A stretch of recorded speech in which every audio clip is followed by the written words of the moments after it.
కొల్లేరు సరస్సు సార్. ఇది పశ్చిమ గోదావరి కృష్ణా జిల్లాలో ఏర్పడిన మంచినీరు సరస్సు. దీని విస్తీర్ణం సుమారు 308.55 చదరపు కిలోమీటర్లు. వాస్తవంగా ఇది 900 చదరపు కిలోమీటర్లు ఉండాలి. కానీ ఈ కొల్లేరు సరస్సును చెరువుల కింద ఏర్పాటు చేసుకోవడం వల్ల దీని విస్తీర్ణం చాలా వరకు తగ్గిపోయింది.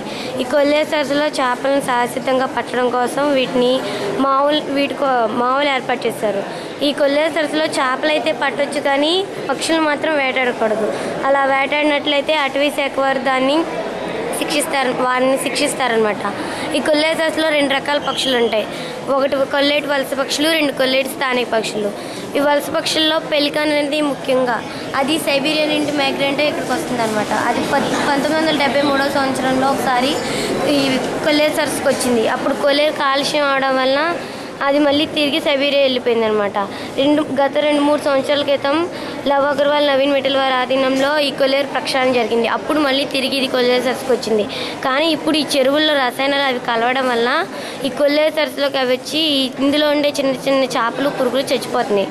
అవి పక్షులు ఆహారంగా తీసుకునేది అవే కదా, అవి చచ్చిపోతే వాటికి ఆహారం ఉండట్లేదు. అందువల్ల వేరే ప్రదేశాలకు మైగ్రెంట్ అయి వెళ్ళిపోతున్నాయి. అలా రసాయనాలు కలవకుండా చూసినట్లయితే ఈ కొల్లేరు మనం రక్షించుకోవచ్చు. పక్షులు అనేవి ఎన్విరాన్మెంట్. ప్రజలైతే భూమి మీద ఎక్కడైనా జీవించగలుగుతారు, కానీ పక్షులు మాత్రం ఇలా సరస్సులోనే కదా నివసించాలి.